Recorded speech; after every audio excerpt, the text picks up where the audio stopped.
Hey, good day, everybody. Welcome to our Working Together series. We're just waiting for Rabbi Ingber to pop into the Nativ Zoom room.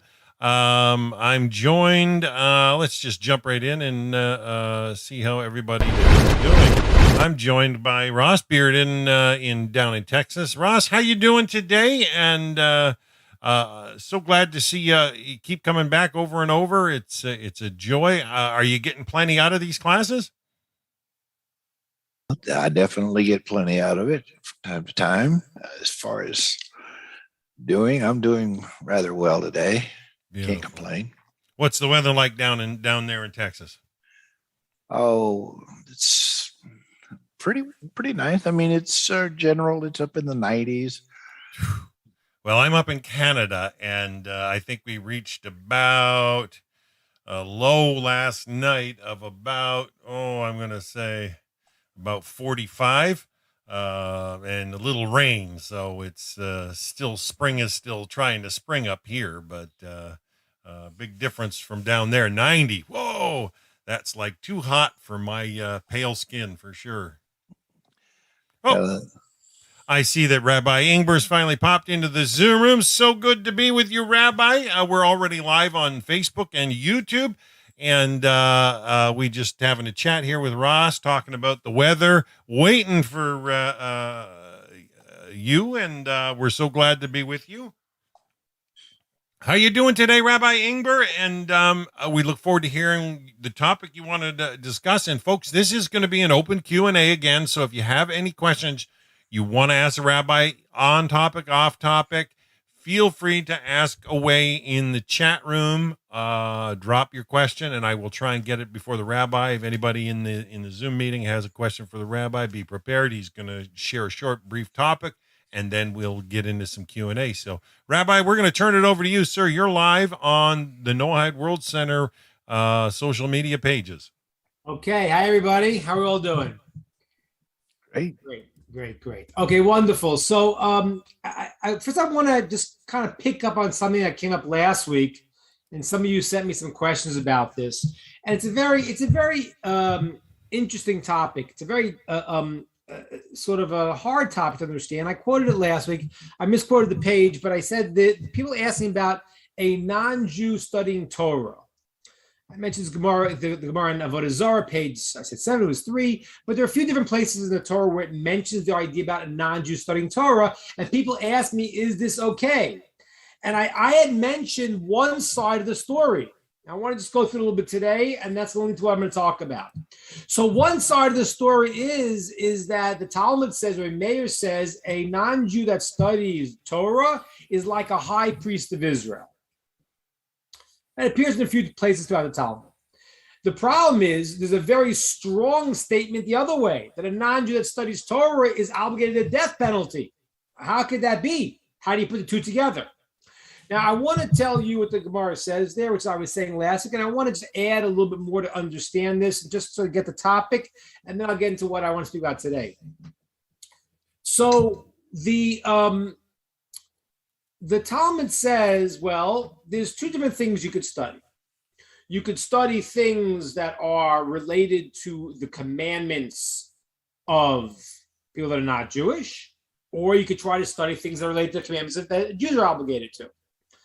7 mitzvahs, the 7 commandments, and things related to them. Or you could try to go for something else. Now, the Gemara says if you go for something else, that may be similar. I'm gonna get to it, Ross. I didn't say it. That would be similar to what? That'd be similar to stealing.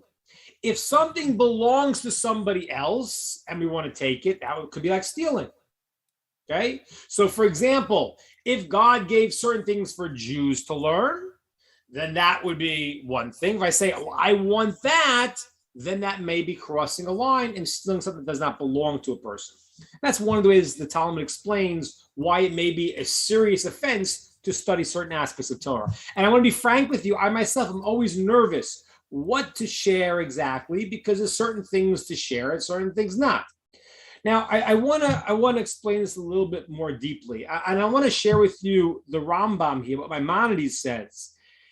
Not everyone agrees to this, but this is an incredible understanding and very, very important for what we're doing here. I know in the Noachai World Center, this is a very fundamental idea. And I think it's important for everyone in this group to take at least this approach. And I'm going to try to explain it. So, first of all, it says a non-Jew that learns Torah is like the high priest of Israel. Wow. That's an incredible statement. That's not saying a non-Jew learns Torah is good. It's considered to be the high priest of Israel, the Kohen Gadol, who's considered to be the highest soul of the Jewish people. He's the only one that can go into the Holy of Holies, right? We have in the temple, there are different places. There are places that the people can go. There are places that only the Kohanim, the people, the sons of Aaron, could go. And then there's a place that nobody could go. That's called the Holy of Holies, the Kodesh Kodashim, where the ark stood. No one could go in there. If someone went in there, they would transgress, and actually they would die. In the time of the Second Temple period, what happened was the end of the Second Temple. There were problems in the country. There were the Sadducees that were a new sect that were breaking away and making their own rules, and they started buying the right to be the Kohen Gadol, the high priest of Israel. So before the destruction of the Second Temple, there was a deterioration in the fabric of the society. A new sect of Jews came up called the Sadducees, Tzdukim, who had their own things not against the rabbis, and they often bought the power to be the high priest from the king.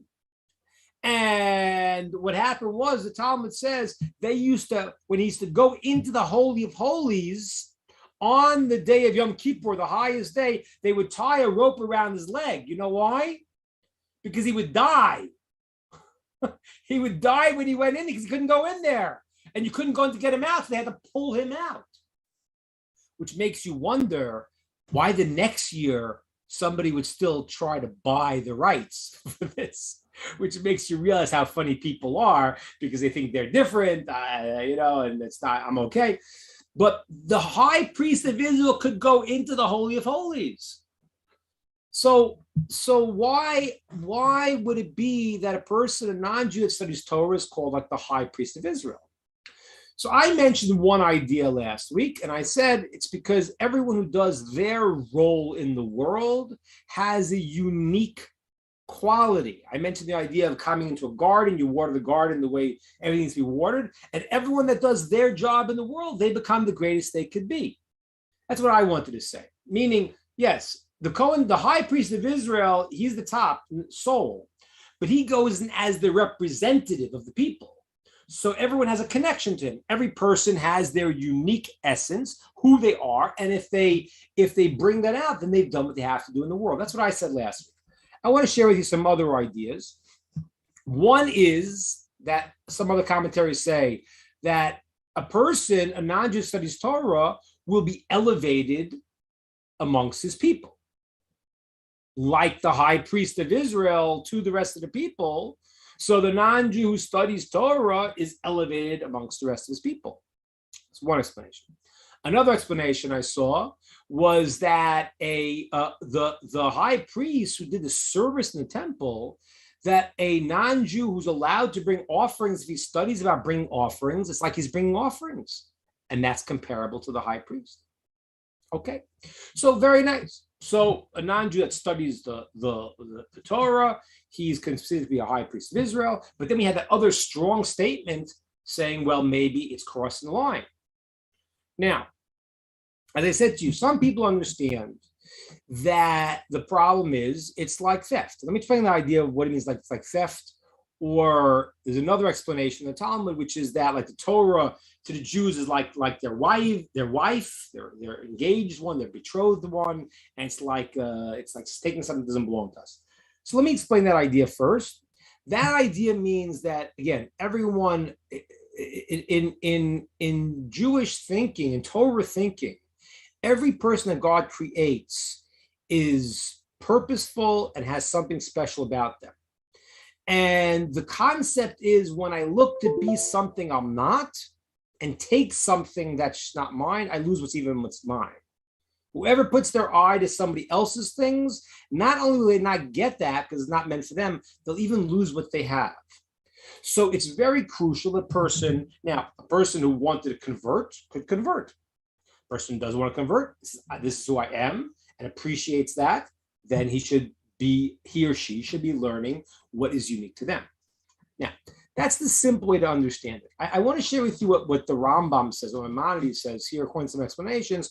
And this is very, very fascinating. And not everyone agrees to this, but I say the Noachide World Center, this is a fundamental way that they're doing it. And the rabbinate in Israel seems to be taking this approach also. Maimonides, when he writes this law about non-Jews studying Torah, he differentiates between a non-Jew and a Noachide. And Maimonides seems to take on the approach that a person who has not taken on the status of a Noachide, do what you got to do. Don't expand past that. Because you first got to do what you got to do. You got to not kill, not steal. You got to do the basics. Maimonides seems to understand in his laws and the laws of kings that someone who's accepted the 7 laws of Noach already has the ability to now expand certain parts and learn beyond what a regular non-Jewish person would learn. According to that, I don't know what people have done here, but there is the idea of the benefit of accepting the 7 commandments in front of a basin, in front of a court. Okay, let me explain what that is also. There's different discussions on why a person could take on the Noachide laws. And one aspect is logic. Logic. Most people that realize there can't be more than one God. They realize stealing is terrible. They realize murder is terrible. They realize it's cruel to kill and eat an animal before it's dead.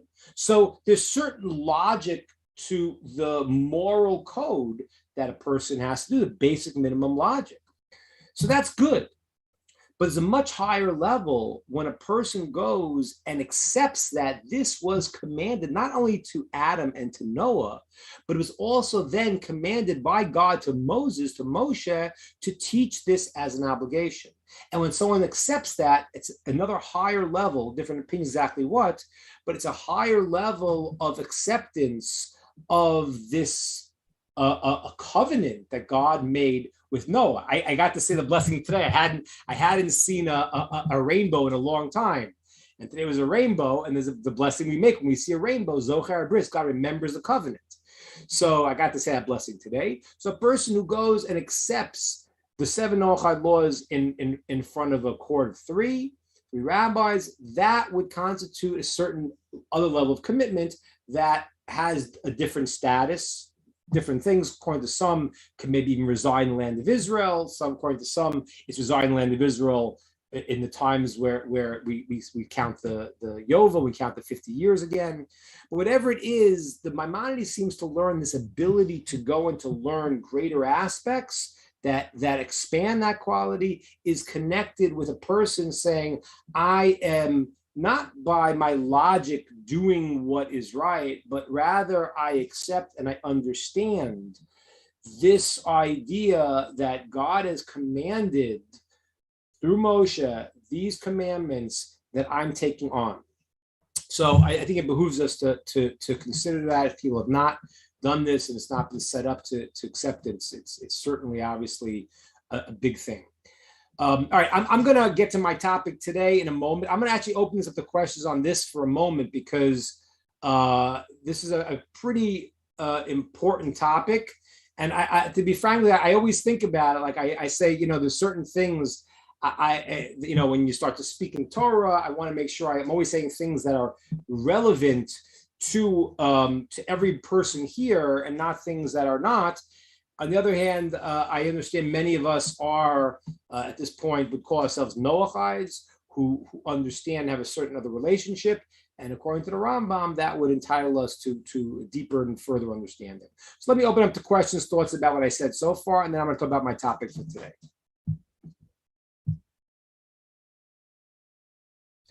Okay. I'm going to go to my topic today, and then at the end you could pull it all together. So my topic today is like this. Now, one of the other things, and this is Sandy asked a few weeks ago.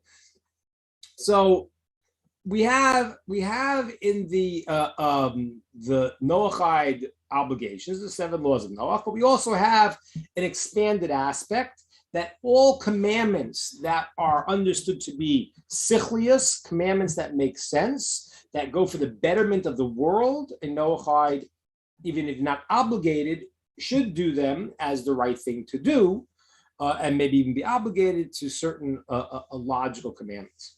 One of those commandments I want to discuss is something that came up a couple weeks ago in the parasha, the idea of not taking revenge. I want to explain this idea because it is a fascinating concept, because it runs contrary, like everything, to secular beliefs. All right, I remember years ago I had a friend of mine who came, and a guy, he wasn't the observant Jewish guy, but he came, he started telling me bad things about someone. I said, I don't want to hear it. I don't want to hear bad things about people. And he looked at me incredulously and said, I don't understand. The whole system is based on that. What is news? What is journalism? It's all based on what bad stuff you can say about people want to read. And it's completely counter to the way the world should be. So revenge and bearing a grudge, in a certain sense, go against a very fundamental belief in the world today. So let's go. What does it mean to take revenge? Take revenge means the following. I come to you and I say, can I borrow a cup of sugar? And you say, no. Okay. Next week you come to me and you say, hey, can I borrow a bag of tea? And I say, no. Well, why did I say no? If I said no because you didn't give me the cup of sugar, I have just taken revenge.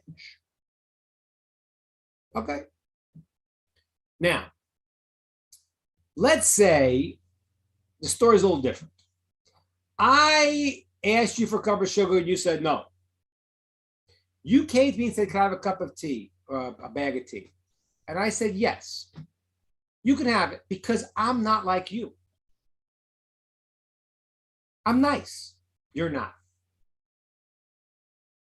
Now, what would we think that is? We'd think, okay, well, that's basically, you're a good person. The other person's not. You're a good person, and you gave it, and they wouldn't give you. You gave them. That is, in the Torah, that is called bearing a grudge. It's called natira. Okay? It's something you shouldn't do. Now, wait, it's a little hard to understand. Wait a minute. How can I not bear a grudge? Person did something bad to me. It's almost natural. It's like, it seems to be a high level to get above my revenge component and say, I'm going to give it to you, but I still bear the grudge that you didn't give it to me. How do we understand the idea of not bearing a grudge? How do you do it? It's normal. It's like almost impossible. It's natural.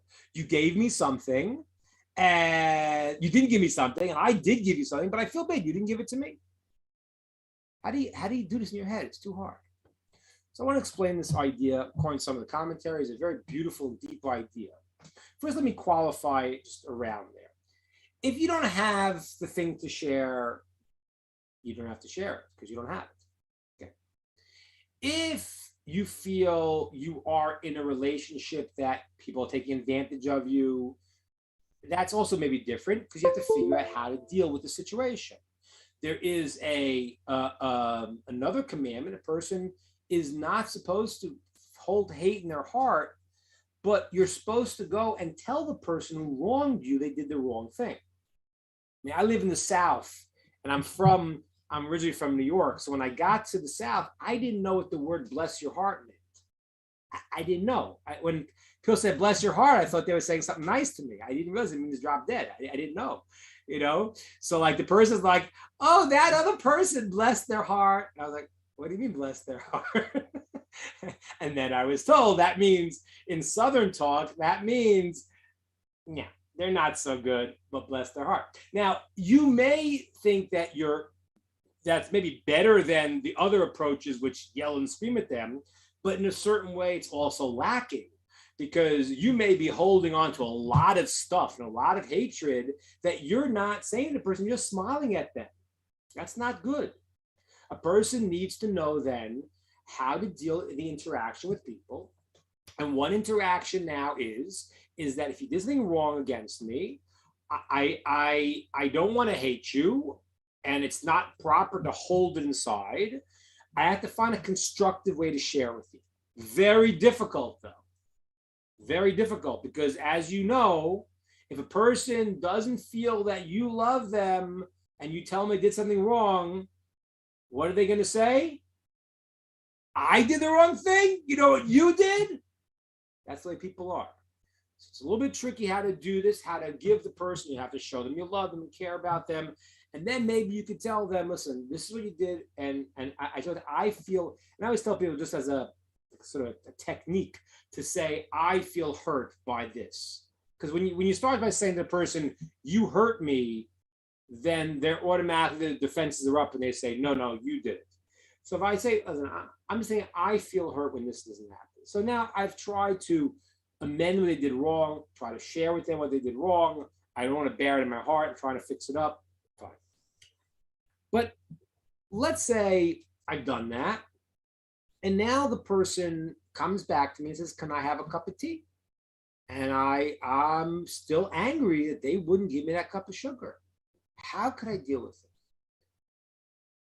So one of the commentaries says the following. Imagine you have a dog and somebody sees the dog and they throw the stick and they hit the dog in the head. What does a dumb dog do? He gets angry and he bites the stick. That's not very smart because the stick was only the vehicle that the person who threw the stick was getting at the dog. That's not what happened here. When you have to understand something, in life, we have to go and make our efforts, and there's a certain area of the world that God gave us that is our area of work. He gave it to us. How much effort we make to build ourselves, to build our moral developments, to act in the world, to get a profession, to do things.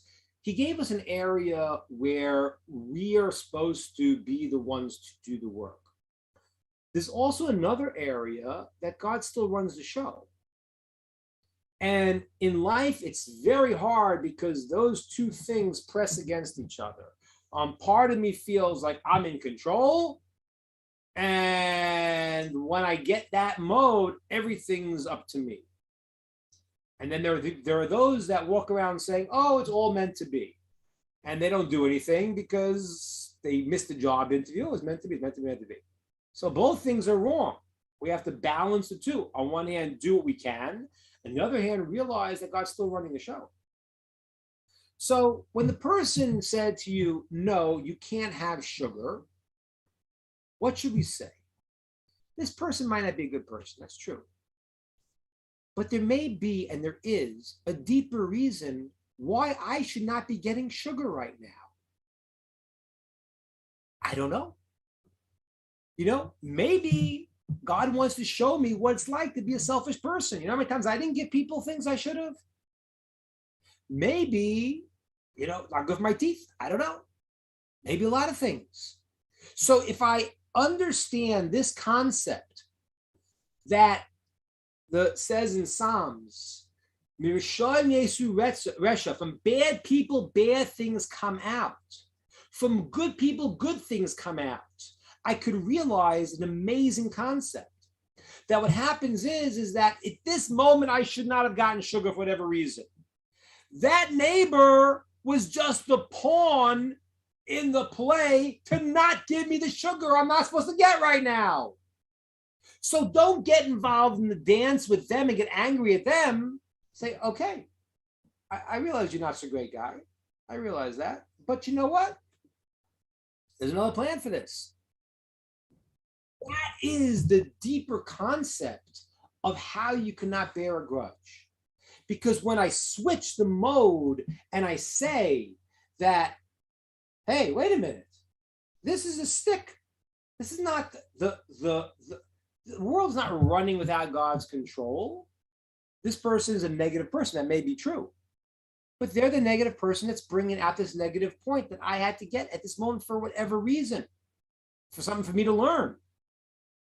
At that point, I don't get into the dance with people to get my anger and to push them back. It's an amazing thing. If you think about the people that we have fights with, we get very petty. We get into like this push me, push back, push back, push back. Yeah, the idea is to go above it and not to be condescending, because when I get into a fight with someone about anything, the first thing I consider is, where am I wrong in this? Even if I am 1% wrong, that's what I need to learn. And most of the times, normal with friends, you're not 100% right. Even if you're 95% right, there's still 5% that you can learn from. So the first thing to learn is, okay, let me understand, what have I done wrong? That's my lesson. Now, whatever they've done wrong, if I can explain it to them and they can understand it, then great.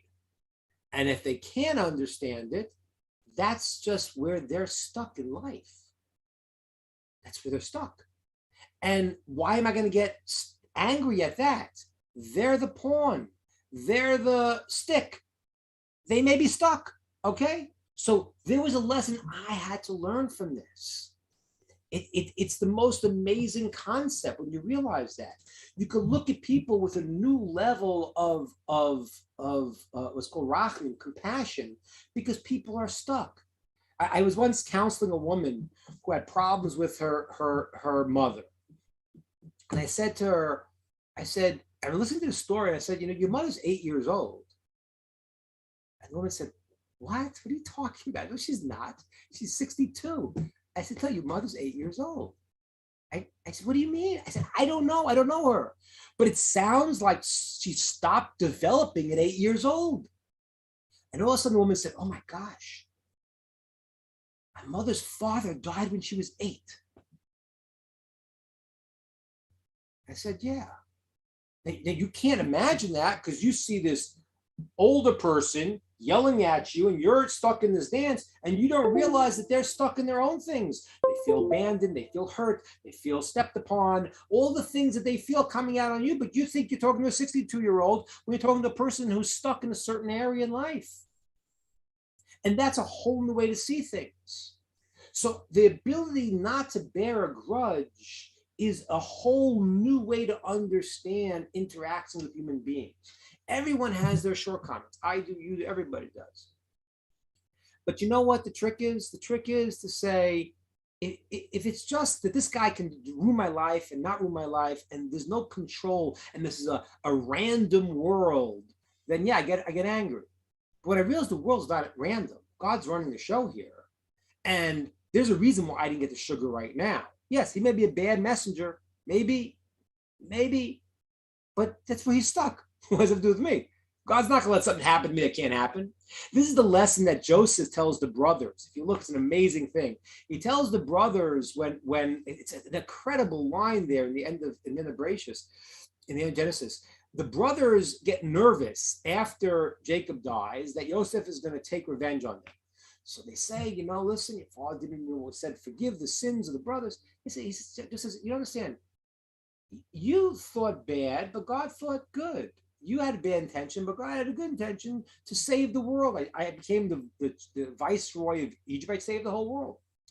And I was thinking to myself, it's not very comforting, A guy comes to you and does something bad to you, and you would say, nah, you weren't so bad, Joseph didn't say that. He said, you thought it for bad, but God thought it for good.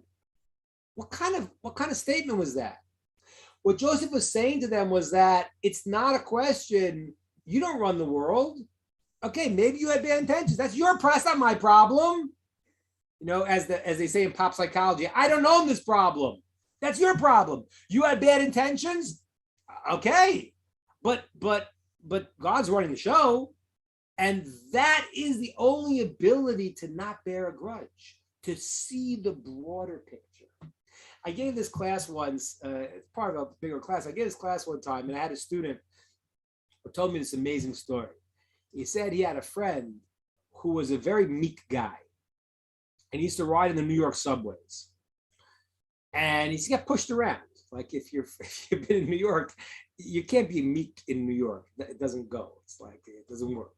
So he's getting pushed around. So every day he just gets shoved and knocked over.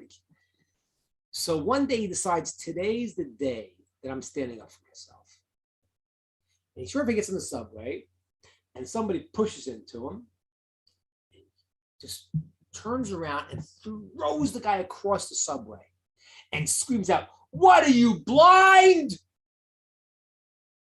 And he looks and he sees the guy is blind.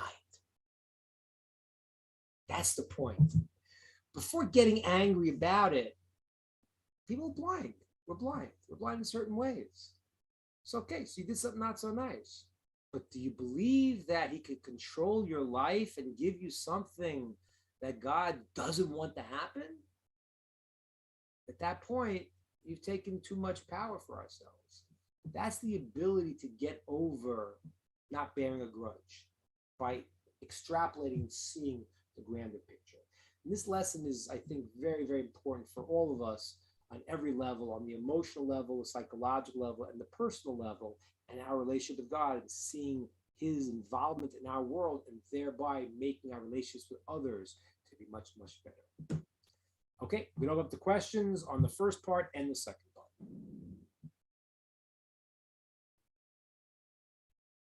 Oh, yeah. Sorry. How's it now? Okay. All right. Questions, thoughts, ideas on the first one.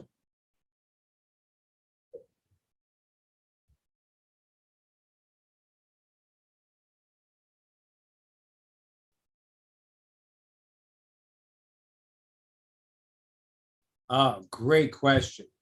Great question. I see Ross's question. I answered, right, Ross? I answered your question. That was your question. Not to a Noahide, right? That's what I was saying. Oh, can I reread this just for the audience? Because I had my microphone muted. Richard is asking, after you forgive someone, do you have to like and respect them? Great question. Especially in our world today, in America, of confusions about these things. Opinions that are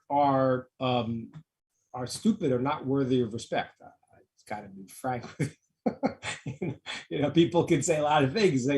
I could see the good in people.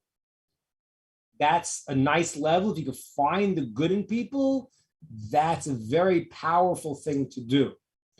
Now, the idea that people have their opinions, and I mentioned this before, and the idea of America's new idea of relativism in America, which kind of means like, if it's true for you, it's true, which is absurd. It doesn't make any sense. If something is true for you, it doesn't mean it's true. It means you think it, but you could be wrong. So not every opinion, because a person has it, is a worthy of respect opinion. And not every situation is a person that is a person I want to be close to. So you have to know who we're dealing about. If you're dealing about there are evil people in the world.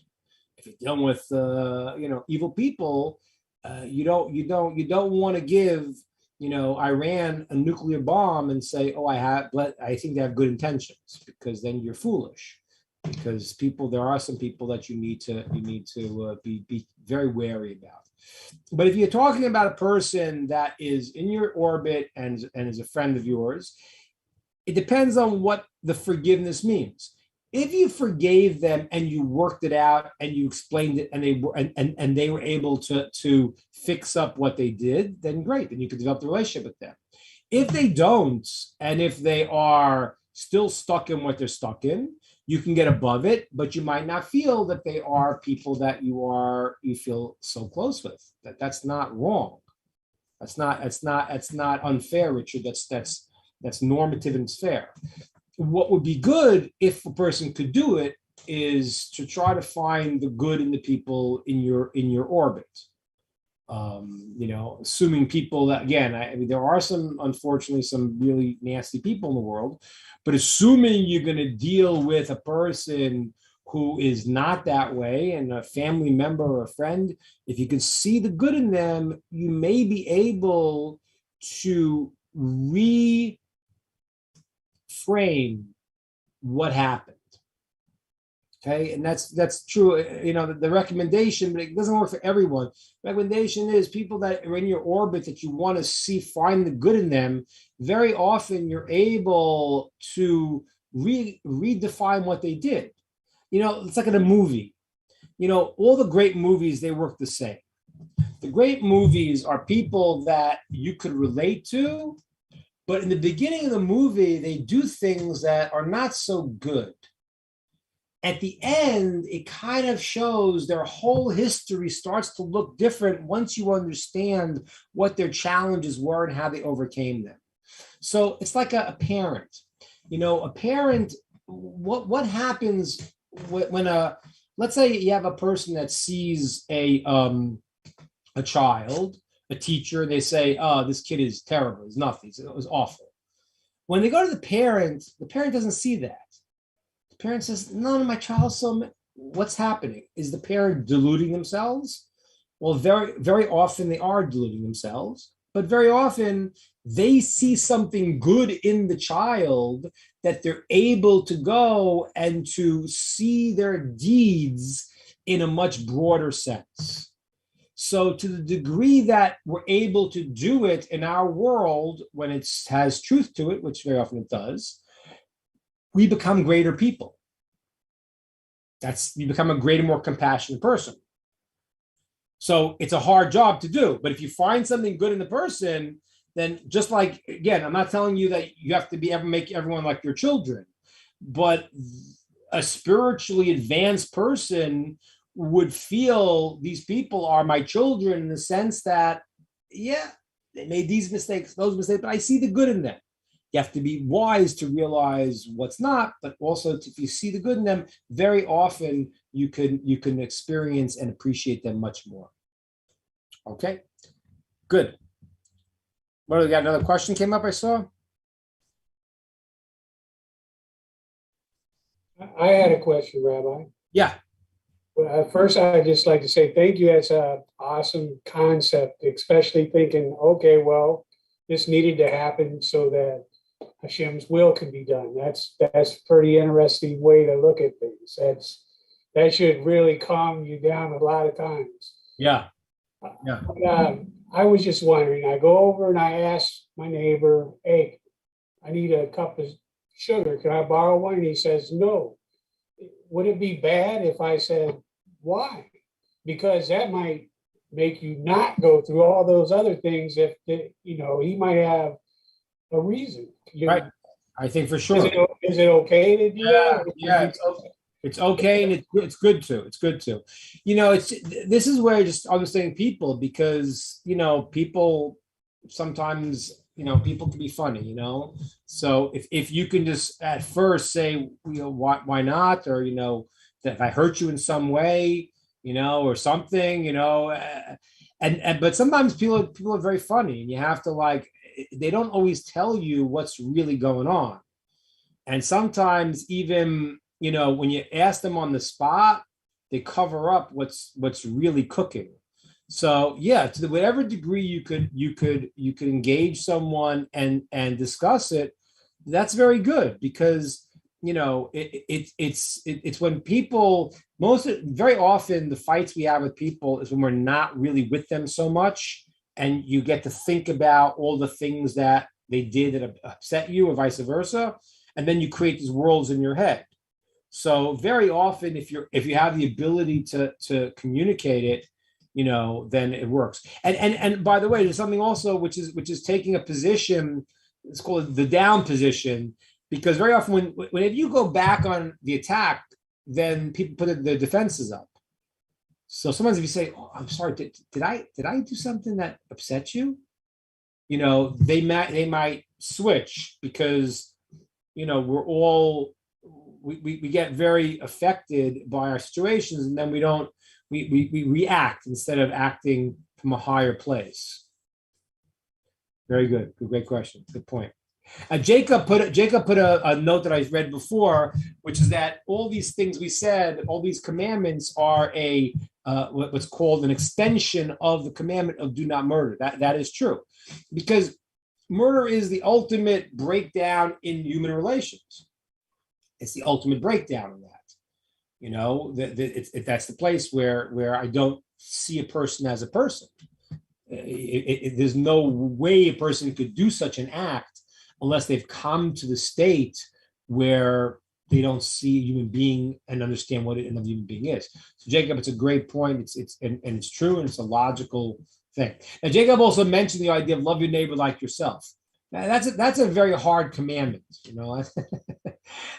So love your neighbor like yourself. If we read it literally, so what that's going to mean is, I go over to Elon Musk and I say, listen, Elon, love your neighbor like yourself. You have $500 billion. So give me 250 billion of them and we'll call it even. And it doesn't work that way. Wait, love you like, what do you mean like yourself? So the first level of what that means is like this. Let me like yourself. There's a lot of levels to it, but the first level, you have to understand like this. Many people like the idea that I have one step over somebody else. This guy's smart. I'm just a little smarter. They have money. I just have a little more. People, when they do that, when they gauge themselves by being superior to others, that is called a lowly trait. That's really it's like a fly that goes to the dirt. It's getting your loftiness by knocking someone else down. That's what we have to remove. So the first level of loving your neighbor like yourself doesn't mean you have to give him half your money, but it means that just like I want good for me, I want the same good for you. Why not? Why wouldn't I? The only reason I wouldn't is because if I have a part of me that wants to be lording over somebody else. So there's a lot of levels to living like yourself. Obviously, in the highest level, it's very, very powerful. But the basic level we need to first work on is that to remove all of the negative things that block me from saying I want good for you just like I want for myself. The way we look at the world is the pizza pie. And if you're going to eat 5 slices, then I only have 3. That's the way we all look at the world. There's limited resources. So we have to understand that, the idea of a blessing coming into the world means that, no, there could be more than 8 slices. Now, okay, practically, if there are 8 slices, then, you could do 4 and 4. But I'm saying the idea that I want I want good for me, I want good for you, and I don't need to be lording over you. That is the fundamental concept of loving like yourself. There's higher levels too, but I need to give you the basic one because when we talk about things that are so lofty we can't get them, so then what am I doing? So the first thing to really love other people is to think I don't need to be above. I don't need to lord over. I don't need to rule over. I want you to have good, just like I want to have good. All right, great. Other questions, comments, ideas?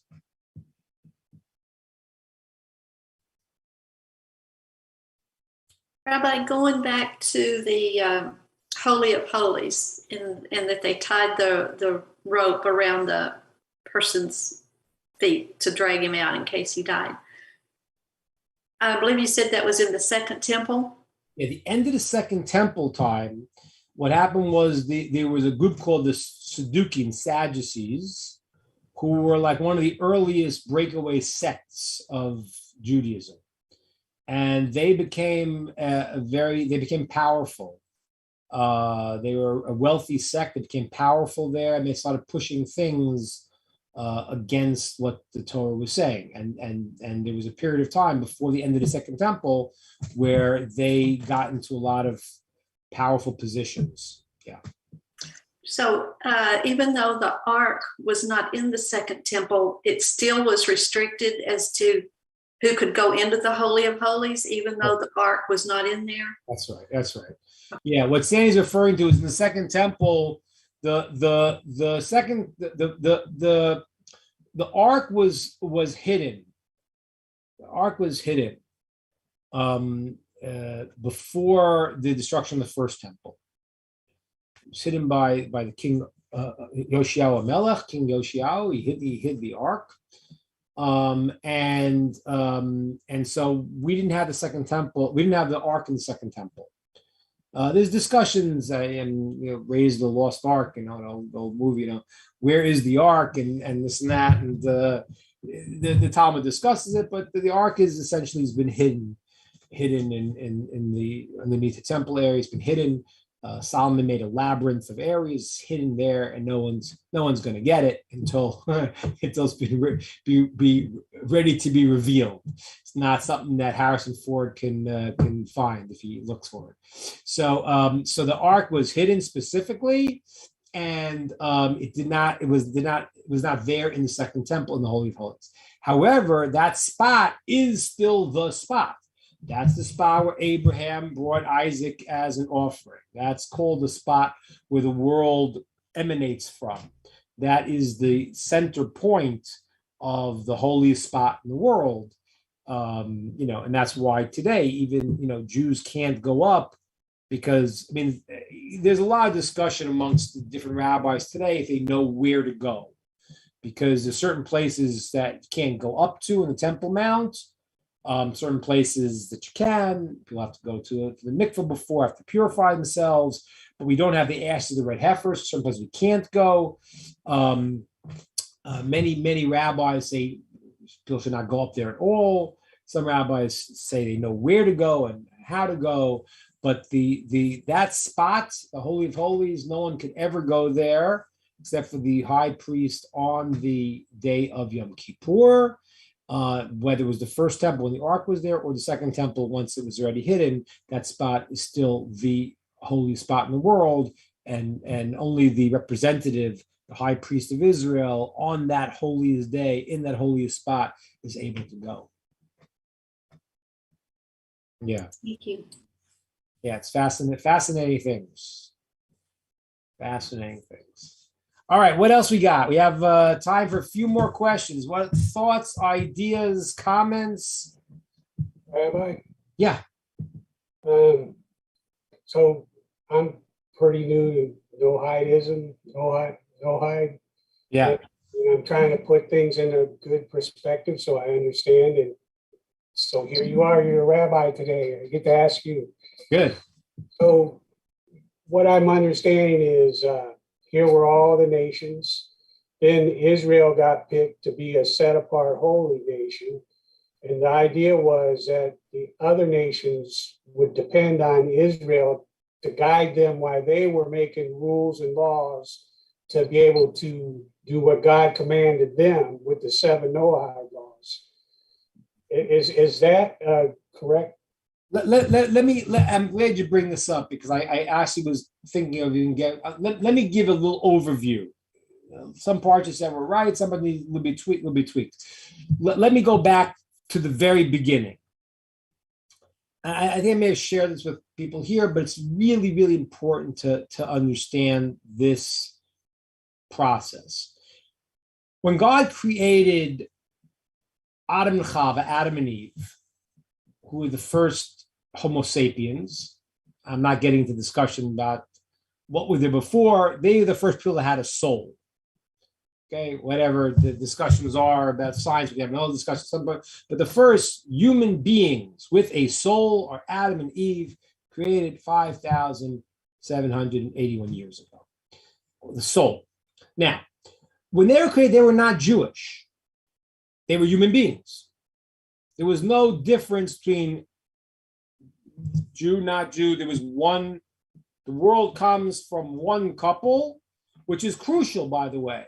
Why is that? Why was it like that? All the animals were made with many. Why did God create it that it was from one couple? To understand, if you kill one person, you destroy the whole world. If you save a life, you save the whole world. A human being, this was the Jewish world view that was completely different than everyone else, which is that, the Romans would feed people to the lions for entertainment. We understand the world was created from one couple, that one entity is like an entire world. Adam and Eve were not called Jewish, they were called human beings. God did not obligate. Adam was a prophet. We see he was the handiwork of God. Adam and Eve communicated with God, so they're on a high level. But and they had the 7 commandments, sixth time, because it was not the commandment of they couldn't eat animals anyway. But Adam knew tremendous amounts. The misunderstanding of the world that they were frolicking in the garden, not like little kids, is completely wrong. They were the deepest, greatest beings, and they understood a tremendous amount. They were not commanded to keep the Torah. They knew, they knew things they were not commanded to. From the time of Adam and Eve, for 2,000 years, God did not command the Torah. There was the first 2,000 years, humanity was in the state called the roots of the people, and whoever wanted to choose God could choose God. Whoever wanted to become the Jewish people, everyone could have been the Jewish people. There was no such thing yet, because it was a universalistic system that God created, that anyone could go and find God. That's what it was. Now, but 2,000 years, people not only did not find God, but they got worse and worse. And that, from archaeology. You see, they were sacrificing human beings. They were doing terrible, terrible things. It was only the 3rd generation from Adam that people started making idols. Now, how'd they do it? If Adam spoke to God, how'd they create idols in the very beginning? The answer is that the first idolaters were not so stupid. They said like this. They said, listen, we know there was a God that created the world. But if the king sent his officers to you, you'd have to honor the officers. So the sun is heating the world up because God created. We got to honor the sun. So they went to honor the sun, and that was the beginning of idolatry. Soon they forgot about God and they started worshiping the powers that God created. That's only 3 generations into the creation of the world. That's already in the generation of Enosh. So the people are getting worse and worse and worse. 2,000 years, and it's very, very bad. Close to the 2,000 years, there's a person born named Abraham. Abraham is a person who finds God. And that's the deeper understanding. It wasn't that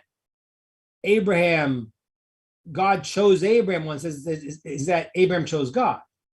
His father was an idolater. Abraham was called the great thinker. He said, wait a minute, the sun can't be God because the sun goes down. The moon can't be God because the moon is not there in the morning.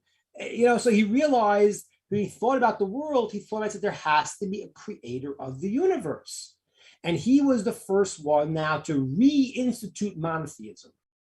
Abraham started teaching Jews and started teaching everybody. There was no Jews and not Jews, started teaching everybody. And he started making a whole movement. And he really, in one sense, is the most successful revolution ever. Because most people today believe in one God, because Abraham. But that's not the case in terms of most people didn't accept it. Abraham had students, he had followers. They sort of disappeared over time. Then he had a son, Yitzchak, Isaac, and then Jacob, and then Jacob became the 12 tribes. Now, at the point where Abraham chose God, God said, okay, I am now going to let you and your descendants be the emissaries that have to take care of the work of the world. Everyone else will do the basic commandments, the 7 Noahide laws that I first told to Noah, to Adam, and restated to Noah. These are the laws of morality. But Abraham, you chose to take on the full job. I'm going to give it to you and your descendants. Then what happened was, when that was the first 2,000 years of history. Abraham is born in the year 1948 to the creation of the world. So it's a 2,000-year cycle. The time he's 52, that's when the world starts to change. And it moves into now the next 2,000 years, which was called the time of Torah. The next 2,000 years, what happened was, now God says, I created a nation. I'm going to give them the Torah to keep. Everyone else should do the 7 Noahide laws. At that time, God made available to everyone in the world to accept the Torah also. How did he get it to them to make it available? Different opinions. There were some prophets at the time of the nations. There's one called Bilam. There were some spiritual leaders, and some people say it appeared to them. But the nations of the world did not want the Torah. So God said, I'm giving it only to the Jewish people. Now, at that point, begins the 2,000-year period where the Jews got the Torah. They were in the land of Israel. There was the temple. At that point, when God gave a Torah to the Jews, he said like this, again, if somebody is born Jewish, they are now obligated to keep the Torah. If they are not, they have two options. They can graft into Abraham's tree, or they can keep the 7 laws of Noah that were from the very beginning of time and be considered a righteous non-Jew and have a portion of the world to come and considered a righteous person. That is the entire system. So from then, the 2,000 years we had 2,000 years, including times in the temple, things. Then in the last 2,000 years have been very difficult for the Jewish people. That's been a time of exile. And that's the last 2,000 years that we talk about, which I've mentioned before. We're now in the year 5,781. We're now in the year of getting close to 6,000. The last 2,000 years were potentially the coming of the Mashiach and the world's being rectified. Or if we don't merit, we still go through all these hassles, which we are going through these hassles. Now the land of Israel is being reestablished, which is one of the guarantees we have from thousands of years ago that will be the sure sign that this time of understanding and revelation is coming. Time of Mashiach is going to be ushered in by seeing the land of Israel giving its fruit again, which is happening now. And now what's happening is that nations of the world who for a couple of thousand years have been, killing the Jews, now many people are asking, wait a minute, what does God want from us? So the 7 Noahide laws have always been, that was Adam, God commanded Adam and to Eve and to Noah. Abraham was chosen because he chose God. In 2,000 years when no one else did. God said, I'm going to give to Abraham's descendants this larger obligation of the whole Torah, which is 613 commandments. Everyone else has the basic 7 commandments of morality, and they can earn their eternity by doing the righteous things to make this world a better place. And if they want, they can graft onto Abraham's tree and convert, or they can be righteous people who keep the commandments too. Does that make sense? It does. Thank you very much for that explanation. Because I think I was looking at it with a different perspective. The nations understand the 7 laws. And so one of the requirements there is to make rules and laws that coincide with those principles. And then I thought that there's Israel. So if you're making this new rule about murder, so your society won't murder, you should come and bring it to Israel because we're not supposed to get down in the depths of the Torah like Israel. Like you said, we're not supposed to steal. We're not Jewish. And they would like review it or look at it and then say, okay, that is good or no, because this would interfere with this, this little piece right here, you need to revise it somehow. Or my suggestion would be, I was looking at it like that, like, Right. No, I understand. I'm really happy you brought this up because, and not only that, I had to add one more piece, which is what I mentioned earlier, which is that when God gave the Torah to the Jewish people, he also commanded Moses the 7 laws now to be commanded to the nations again, which means that that's the reason why the Jewish people have all the texts that go through the 7 Noachide laws also. But we have that going back to the beginning of time. We have that from Moshe, and that's why it's brought in the Talmud. It's learned out from the verses in the Torah itself. So the Jewish people have an obligation to teach that because, and this is a very fascinating thing. It's so fascinating because there's a commandment in the Bible that says Jews need to be a light unto nations. But the Jews haven't been doing that so much. They haven't been teaching so much of the past 2,000 years. Why not? And the answer is because the last 2,000 years of history have been kind of rough. People have been killing the Jews instead of asking, hey, what does God want from us? That hasn't been the approach.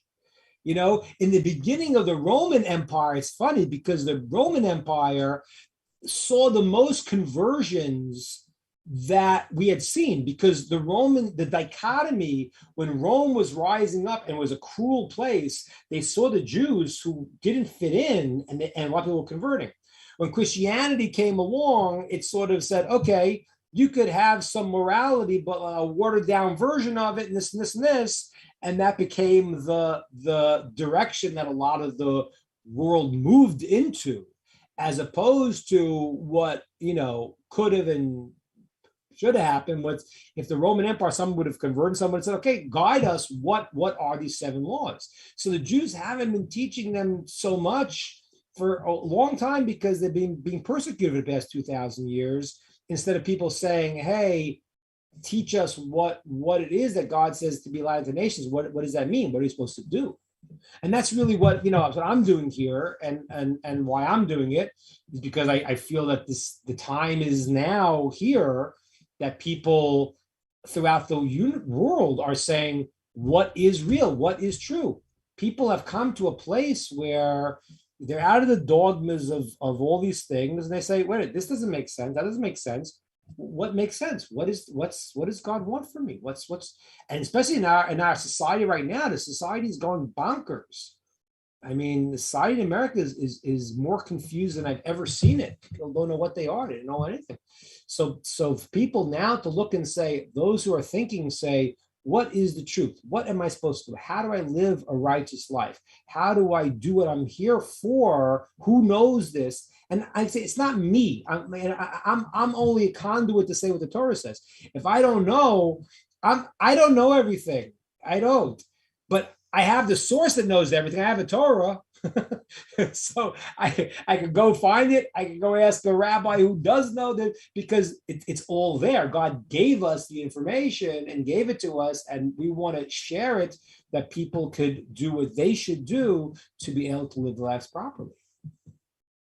We're depending on you for that. I mean, us now, I think that are really trying to understand this, and I'm twisting a lot of knowledge we might have learned the wrong way, and and this is it's just so comfortable. It just makes sense. So it's on Israel for that, but you led into another point that I was wanting to ask you. So here we are, especially us, the people here right now. We're listening. We're trying to learn, and we want to do things the right way. We don't want to, steal from Israel or anything like that. We want to do it right. So, what I'm trying to think is, should we be like thinking about a community of people that are trying to get this? And if that is, shouldn't we be thinking about like trying to maybe be around where there's Jewish people in their synagogue or so that I mean, what are we supposed to do? We're not commanded to keep Sabbath, but a lot of us until we understood that concept, we're keeping Sabbath because we thought that was the right thing to do. But you don't ever think about, well, that was for Israel, not you. You know what I mean? That's like a whole new thing, right? Concept, okay? So Yeah. we can't start a new religion, so we shouldn't be building places for us to meet, right? So I mean, how do we think about that? How do we work that? I think it's a great question, and I really think that I think in a certain sense we're almost in uncharted territory in a certain sense, because like I said, the world has changed. Where like even when I was a kid, would I go and share what Torah says? I got beaten up for being Jewish when I was a kid, you know. I mean, I walk down the street and I decided, I remember I was 14 years old. This guy just starts punching on me, and I'm like, so I wasn't about to like share all these things. So we're in a little bit of a unique situation right now in the world. I think that I've talked a lot about the internet because the internet, I think, in a certain way, unfortunately, has been a vehicle for a lot of bad stuff. And I'm a little bit nervous, even what the Zuckerberg is going to do with this meta world and create people having an inability to relate as human beings soon. So there's a lot of dangerous stuff, a lot of bad stuff on this, but we have the ability to communicate around the world right now. So I think one of the things what we're doing is to learn these things virtually. A person does not, need to come to Israel. There is the concept of a ger toshav, a non-Jew who resides in Israel, keeps the Noahide laws. There is such a concept, but I think that the heart of America really needs you right now. I think that it says from Jerusalem, a Torah comes out. We want this idea of truth to be throughout the entire world. And if you're in America, wherever you are, let's make where you are a great place.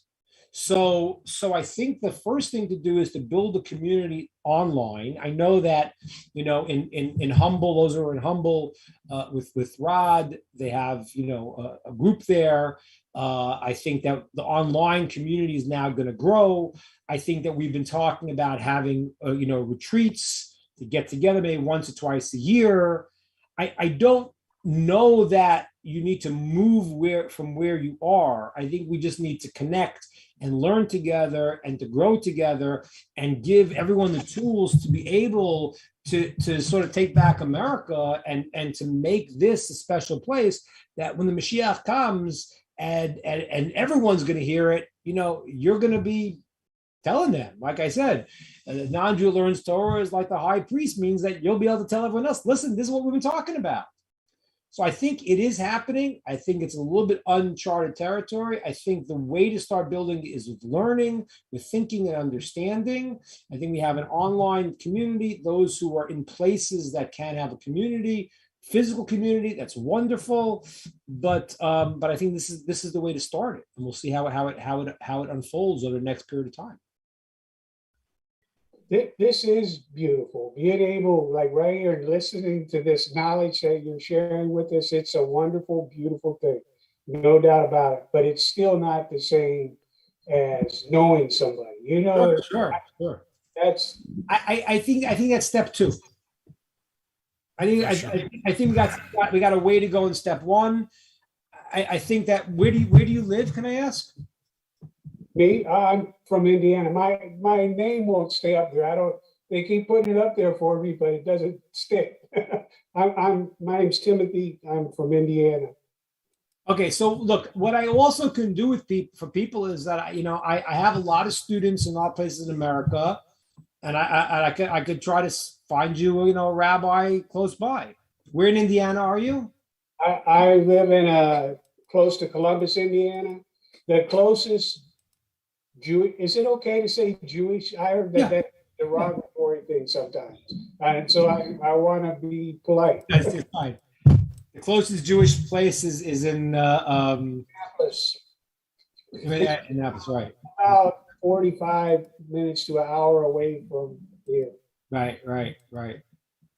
I think that this is going to be step two. I think we're talking about maybe we talked about last year with Corona, we didn't do it. We talked about having a retreat, like a week retreat someplace. We talked about that.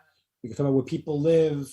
I think all these things are good. I think they'll only help to be able to see other people who could direct, live is great, Indianapolis is the closest community. I'm not really sure.